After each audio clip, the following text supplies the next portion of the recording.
Mr. Jouari, please. The floor is yours for 6 minutes. Thank you, Mr. Chair, and good to be back. And I'd like to move that we resume debate on Mr. Green's motion regarding summer meetings. And I'd like to go on the list for speaking. I'll get on that list. Hold on. Yeah, Mr. City as well. Sorry. Give me 2 seconds. Just gonna let you have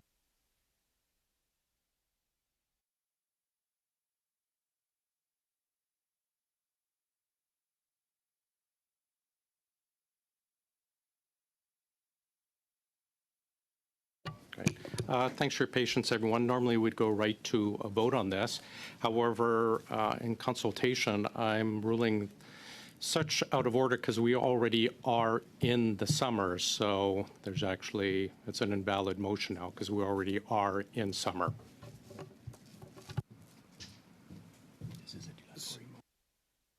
Sorry, motion and it goes to vote. I'd like to challenge the chair. Challenging the chair on my ruling it out of order. Now we can go to a vote. So shall the decision of the chair be sustained? If you vote yes, you vote with the chair. If you vote no, you vote against the chair. Mr. Julian. It was a crazy ruling. Against. The worker bees are back. 4 yeas, 6 nays. It was crazy. It was wacko. I take great offense, Mr. Julian, at my interpretation of that, but thanks. I am overruled, so we now will vote on resuming Mr. Green's motion. Mr. Brock. An enthusiastic no. Madame Vignola. No. Mr. Julian. Yes. Buzz, buzz, buzz. 6 yeas, 4 nays. Okay. Thanks. Before we resume, I'm actually going to suspend for about a minute so I can get everyone, or I can send out a copy of that motion to everyone so they do have it. So thank you, Mr. Barrett. Mr. Brock, you're up next. Thank you, Chair. But it really angers me because, and you witnesses have been, this isn't your first rodeo. You've all been either party to or have heard how many of your colleagues across a number of departments have prepped, have prepared, have attended in person, even though you got the ability to appear hybrid as well, but to attend in person, and after giving your opening statements, working hard on your opening statements, getting one round in from the Conservatives, only to be met with gamemanship by the Liberal bench, supported by their NDP colleagues. For me, it has happened at least a dozen times since January the 1st. And in my view, it is so disrespectful to you as professionals. So that's why I offer my sincerest apology. But should we be surprised? Because where there's controversy, there is risk. The government clearly knows they're not currying any favor with Canadians. Depending on the poll, they're at least 20 points down. A leader who refuses to smell the coffee and realize he is the most disliked prime minister in the history of this country, completely tone deaf to the reality, tone deaf to his own caucus, who quietly and quite often publicly voice their displeasure with his leadership. So they will take cues from a failed leader as a prime minister. They'll take cues from a prime minister's office who loves to control and to mitigate the damage. We've been exposing the damage of this issue every single week at government operations. We all remember the famous slogan that Justin Trudeau used in 2015, "Sunny ways, Canadians, sunny ways." He even then wrote an open letter to Canadians, and I'm going to read various passages of that letter. It was dated November the 4th, 2015. Starts off, "My dear friends." Point of order, Mr. Chair. And there's a point of Excuse order. me, Mr. Brock. Yes, Mr. Jory? First of all, I want to thank you for the latitude that you've shown on the spectrum of the conversation that we're having, and also thanks to all my colleagues for the patience. But I'm not sure, and Canadian now can see exactly why we call it this meeting a politicization than anything else. Or what's the point Having of order, said that, please, sir? I'm looking Okay, for sorry. relevance of referring to by-elections and referring to, it's all Okay, about to the fact that the motion that we are debating. Thanks. So what's the relevance? I do find it relevant, but we always do offer very, very wide berth for such debate, and it is, the motion put forward allows, because it's not very specific, allows an extremely wide area to debate. Continue, Mr. Brock. So partway through this open letter to Canadians, the Prime Minister says, "Our country faces many real and immediate challenges, from a struggling middle class to the threat of climate change. If we are to overcome these obstacles, Canadians need to have faith in their government's honesty and willingness to listen." Emphasis mine. "That is why we committed to set a higher bar for openness and transparency in Ottawa. Government and its information must be open by default. Simply put, it is time to shine more light on government to make sure it remains focused on the people it was created to serve, you. But in order for you to trust your government, you need a government that will trust you. When we make a mistake, as all governments do, it is important that we acknowledge that mistake and learn from it. We know that you do not expect us to be perfect, but you expect us to work tirelessly and to be honest, open, and sincere in our efforts to serve the public interest. Before the election, we also made a commitment to bring new leadership and a new tone to Ottawa. Moving forward, we will pursue our goals and objectives with a renewed sense of collaboration. We fully understand and appreciate that partnerships with provincial, territorial, and municipal governments are vital to deliver the real positive change that we promised you. To close, I am deeply grateful to have this opportunity to serve you and every Canadian across our great country. I am committed to leading an open, honest government that is accountable to Canadians. Repeat, accountable to Canadians. Lives up to the highest ethical standards.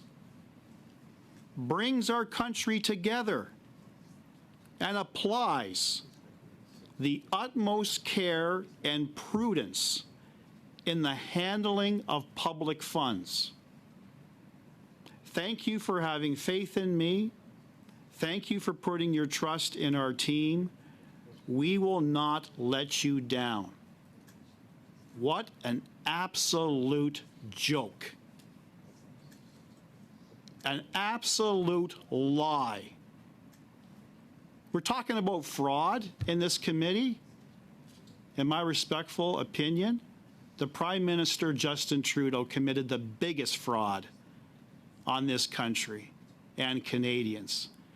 Everything that I read out in the record, he has done the complete opposite. Just that last line, to apply the utmost care and prudence in the handling of public funds.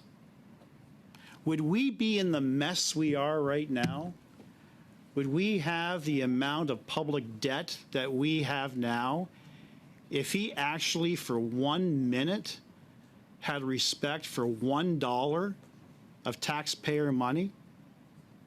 Would we be spending over $21 billion on outside consultants and contractors with no oversight? Would we be in the situation where we've expanded our federal public service by 40%, increasing salaries substantially?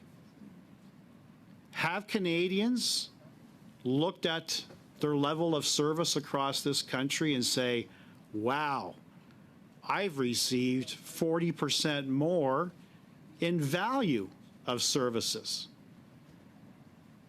I think if all four of you and Canadians who are watching this right now on my social media were to contact my staff in my constituency office, who spend all day long either on hold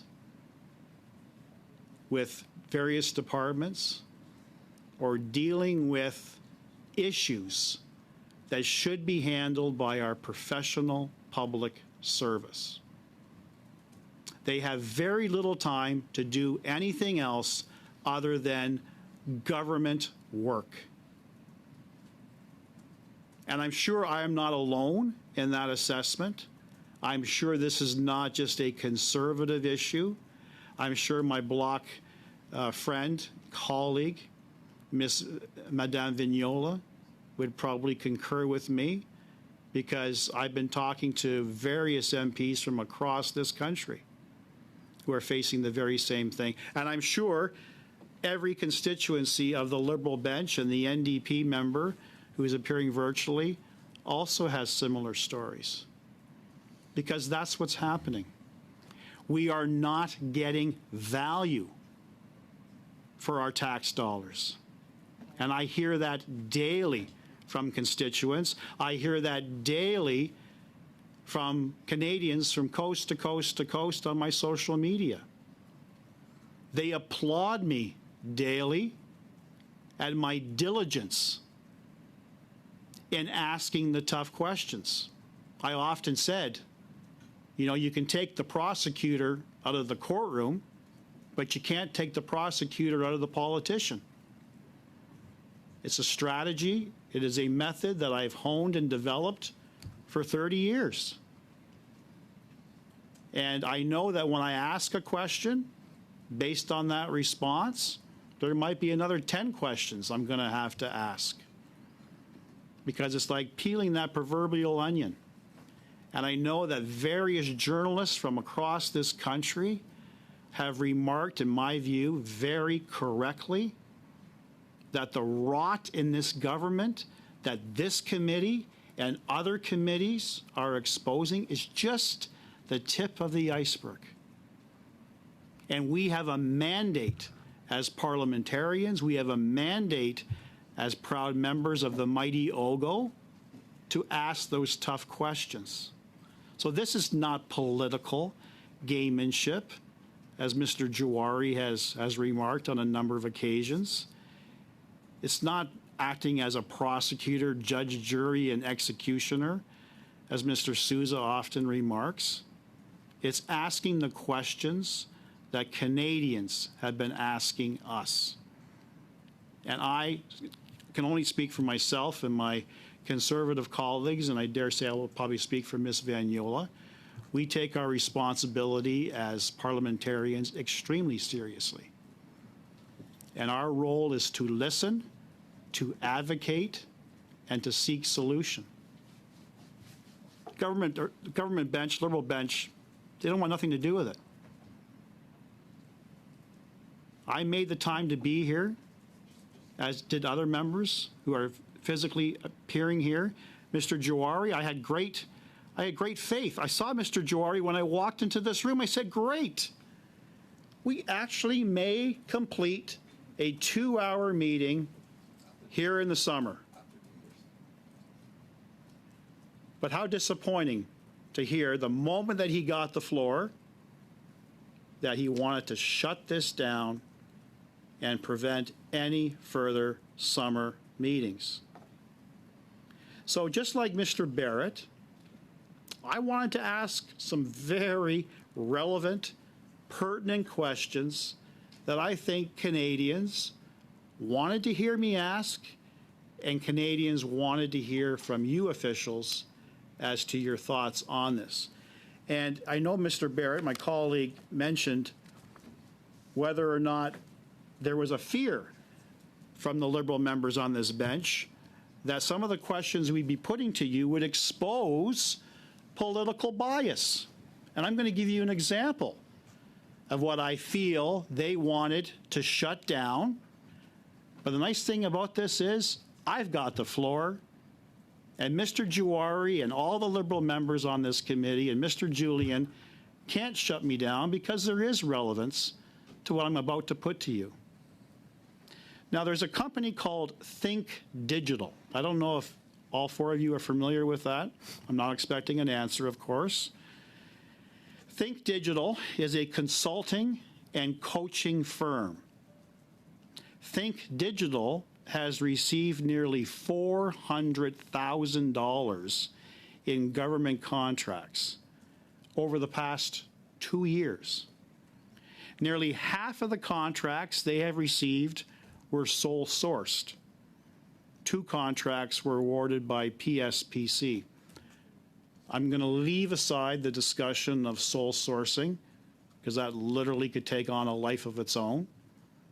We know that there are rules that allow sole sourcing, but we also know through various reports from the AG and the Procurement Ombud that there were serious violations of those rules to allow Liberal-friendly consultants and contractors to receive government funds. Classic example of that, GC Strategies.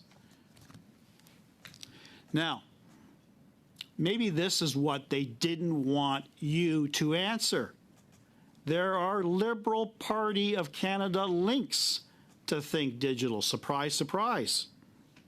The CEO of that company, Ryan Androsoff, is a Liberal Party activist and donor to the Liberal Party of Canada.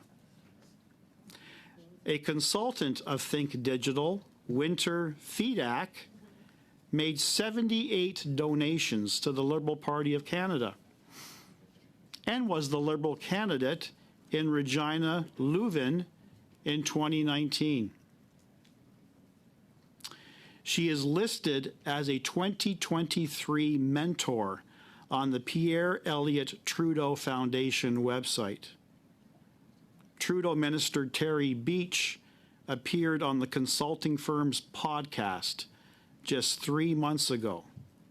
Now, on the surface, red flags galore.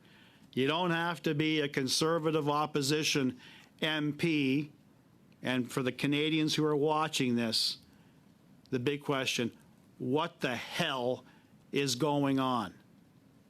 Do you have to have Liberal ties to secure hundreds and hundreds of thousands of dollars of taxpayer money?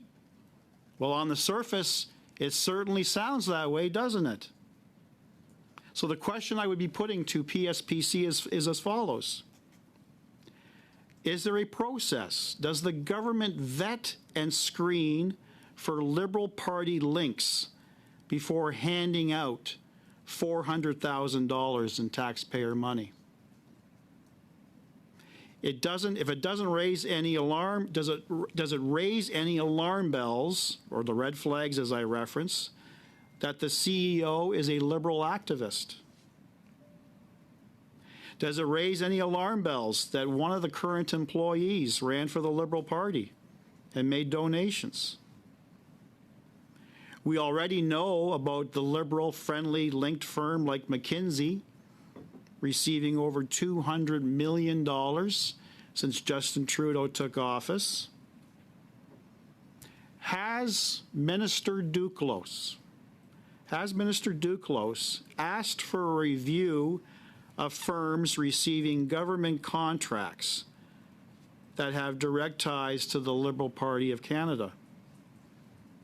If you responded, I'm not aware, or no, I would be asking you, would you be willing to commit to undertaking such a review?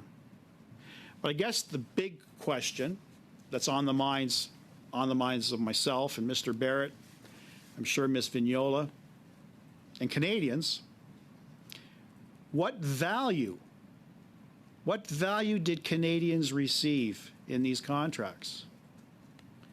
We have 2 million Canadians using a food bank every month. I attended my own local food bank not too long ago. I was shocked to hear about the statistics of the number of people in my community using food banks. And surprisingly, people who are using out of necessity were the very same individuals who once donated. Who once donated when food prices were under control, when we didn't have runaway inflation, when we didn't have the punitive carbon tax that is making life so unaffordable for everyone in my community and communities across this country. This is the unfortunate legacy of Justin Trudeau's Liberal government. Rent prices out of control, bank economists warning about mortgage defaults coming, tent cities right across Canada. How did that $400,000 to a Liberal-friendly company, contracts half of which were sole sourced, a Liberal candidate, a failed Liberal candidate, who then gets rewarded at the taxpayer's expense? How is that delivering value as per Justin Trudeau's promise in 2015? He lied. He lied repeatedly over the last 9 years as to how he is delivering for Canadians. And it's a mockery. It's a mockery on the intelligence of Canadians who now see through this government's jargon and bullet points and talking points and appearances in front of cameras.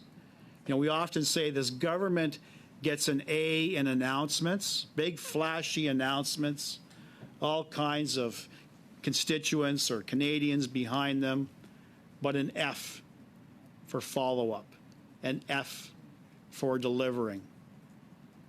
We got issues with the $10 a day daycare program, significant issues, benefiting all Canadians, coast to coast to coast.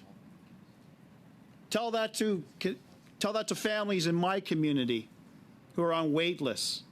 Tell that to families in the county of my constituency who don't have access to transportation to take one of those $10 daycare spots. Let's talk about the problems with the dental care program. You know, every time we bring up the reality of what Canadians are facing day after day after day, what do we hear from the government? Take, for example, our Deputy Prime Minister, Finance Minister, FREELAND. But Canada has a AAA credit rating. Well, you tell that to the single mother in my riding who is deciding to go without feeding herself to ensure that she puts food on the table for her children, who goes to Goodwill or Salvation Army, and through the generosity of other neighbors, she picks up some used clothing, but she's able to buy clothing barely for her children. Do you think when she's struggling at the cashier, we all know spending $100 on groceries today might net you 1 to 2 bags, most likely 1 bag. Do you think when she's struggling to pay for those groceries, she's got Chrystia Freeland ringing in her ears? But I should be proud that as a nation, we have a AAA credit rating. It's tone deaf. And we've been raising these issues with the government every single day in the House. And when we're not sitting in the House, we are raising those issues on our social media channels. The government refused to listen. Now, the Liberal bench and the NDP bench say we've never had it so good. We have never had it so good as a nation. Trust us. Well, you know what? I have been in Mr. Sousa's riding. I have been in Mr. Juari's riding. I have not been in Mr. McDonald's riding, but I look forward to that opportunity. But I've been in Windsor as well. And I've talked to those constituents, and they are not immune. They're not living in silos because they have a Liberal member. They are feeling and facing the same dire economic consequences of this failed Liberal NDP government. That's the reality. And those members should be listening to those voices. It's no wonder that all the members of this Liberal bench are facing the prospect of losing in the next election. Because this is the reality. This is the failed government that they defend day after day after day, and are doing it today in this shameless example of partisanship. Now, Justin Trudeau talked about, in that letter to Canadians, he talked about having the most ethical government, perhaps the most ethical government this country has ever seen. Not only, as my colleague Mr. Barrett has articulated, not only does he have the legacy and distinction of being the only prime minister to have accumulated more debt than any other prime minister of this great nation combined. Not only that, he is the first prime minister. He is the first prime minister to have been found guilty. Let that sink in. To have been found guilty of ethical violations. First one being the Aga Khan vacation, the Christmas vacation, where he claims, I thought I was complying with the ethic rules. Clearly, he didn't read the legislation, or his handlers. We know that the Prime Minister doesn't like to read. That's been quite evident. He gets read to by his handlers. So perhaps the handlers didn't take the time to properly inform him that there was obviously some ethical issues with accepting that vacation. But what stands out in my mind, and this was before my career as a parliamentarian, I've always been a political junkie all my life. I follow it religiously. I could be involved in the most complicated and protracted homicide trial as a prosecutor. I'd always find time to watch the news, to keep up on what's happening in Ottawa. And I remember when the story broke by the Globe and Mail about the interference in the SNC Lavalin issue. And the Prime Minister looked Canadians in the eye by staring at the reporter's camera and said that the story that broke that morning in the Globe and Mail was false, that he took no steps to interfere in the decision-making of Canada's first Indigenous Attorney General and Minister of Justice. See, the Prime Minister has a penchant for lying. He's a very good liar. And that's a classic example of a lie. He was cornered. He was caught. He doubled down, stared Canadians in the eye, and said, I didn't interfere. Ethics Commissioner saw it otherwise. Ethics Commissioner interviewed everyone literally that touched that particular file and found, in summary, a protracted interference activity, not only by the Prime Minister, but various ministers, the Prime Minister's office itself, Katie Telford and Gerald Butts, two of his prized handlers. Chief of Staff right now, Katie Telford, Mr. Butts off in New York City. But what was revealed in the report, the Trudeau 2 report that I read from Commissioner Dion, extremely troubling as a former officer of the court. They're on record as communicated by former Privy Counsel Michael Warnock. They confirmed they didn't want to hear about the law. They didn't want to hear about legalities. Just get the deal done. Give SNC that deferred prosecution agreement. Here we have the Prime Minister's Chief of Staff disregard the laws of Canada, disregard the Criminal Code of Canada, and get the deal done. That is disgusting. It is appalling. And that's why I am just so vigorously entrenched in this whole concept that a National Police Service, the RCMP, needs to revisit this SNC investigation issue, because there is a lot more evidence that they need to consider. So, getting back to the ethical standards, it's no wonder when you got the Prime Minister who so easily breaches our ethical standards, that he sets an example, for his entire government.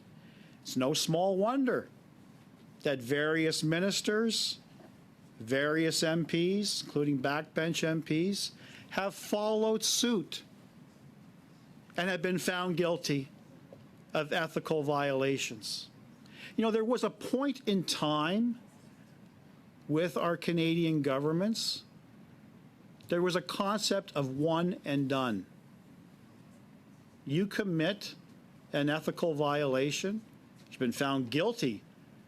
Even suspicion of an ethical violation could result in a member's ouster or resignation. But who has resigned in the Liberal government after having been found guilty of ethical violations? Zero.